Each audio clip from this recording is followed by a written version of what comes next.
Patek Philippe es conocida por sus relojes únicos, pero, ¿cómo se fabrican? ¿Quién es el fundador? ¿Cómo se le ocurrió al fundador esta gran idea? Estas son algunas de las preguntas a las que responderemos en este video. También tenemos algunos datos que tal vez no conozca, así que siga mirando hasta el final. En primer lugar, echemos un vistazo a la historia de Patek Philippe. Todo empezó cuando Antoine Norbert de Patek nació el 14 de junio de 1812 en Piaski, un pequeño pueblo de Polonia. Cuando él nació, este país formaba parte del Imperio Ruso, pero no hablaremos de eso en este video. Antoine Norbert procedía de un buen barrio, con una buena educación y cultura, pero entre 1830 y 1831, esta buena cultura cambió porque algo sucedió. Esto es que tuvo lugar un conflicto polaco-ruso por la independencia. En aquella época, como patriota polaco, Patek participó activamente en la resistencia. El fracaso de la rebelión le llevó a huir de Polonia para escapar de la detención y la persecución. Entonces Patek escapó y voló a Suiza. En Suiza conoció a Franois Czapek.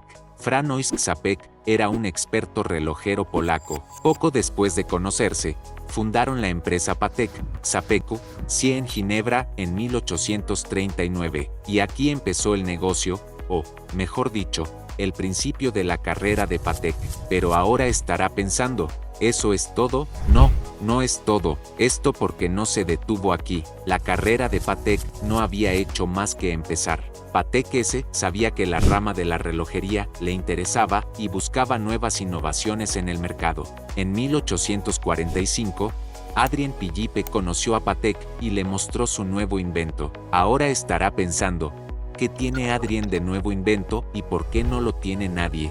Pues porque la revolucionaria invención de Adrien Philippe del mecanismo de cuerda y ajuste sin llave, que eliminaba la necesidad de una llave de cuerda, mejoró enormemente la facilidad de uso y la comodidad de los relojes de bolsillo. Se trataba de un nuevo invento que ninguna empresa tenía aún en el mercado. Su invento fue presentado en Francia en 1845 y fue el precursor de la corona moderna. Esta corona es conocida como la marca Rolex. También tenemos un video sobre esa marca, pero si antes quieres saberlo todo sobre Patek Philippe, permanece atento. Tras este nuevo invento, agradecieron a Adrien Philippe su papel crucial en la empresa y cambiaron el nombre a Patek Philippe en 1851 para reflejar su contribución. Y como podemos decir, esta asociación es la base del éxito futuro de la marca y de su reputación de innovación y artesanía. Este año fue también el de la Gran Exposición de Londres,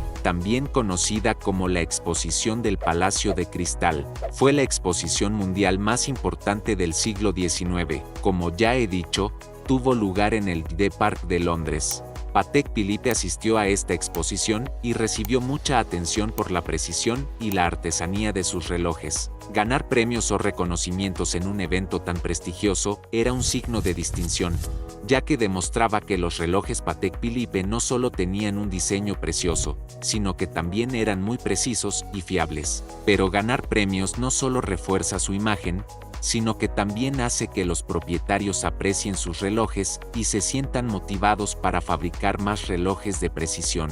Pero si piensa que estos dos ya no son los propietarios, es cierto. En 1932, Patek decidió ceder la empresa a la familia Stern. Estos dos se llamaban Charles y Jean Stern.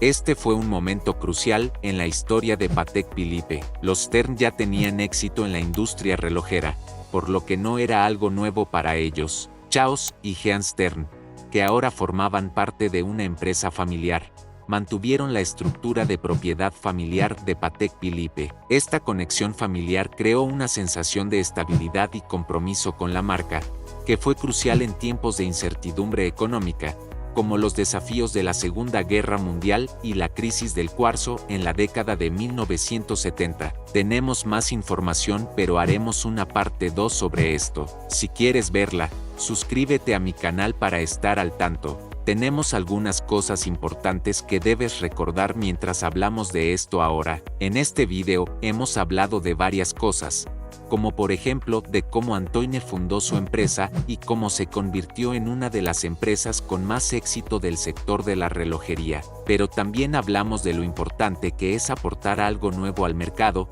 porque así puedes diferenciarte en el mercado y triunfar en tu nicho. Esto se aplica a todo en la vida, ya sean relojes u otras cosas. Así que si quieren ver más de estos videos, por favor suscríbanse, denle like y comenten qué más quieren ver y espero que tengan un buen día. Hasta el próximo.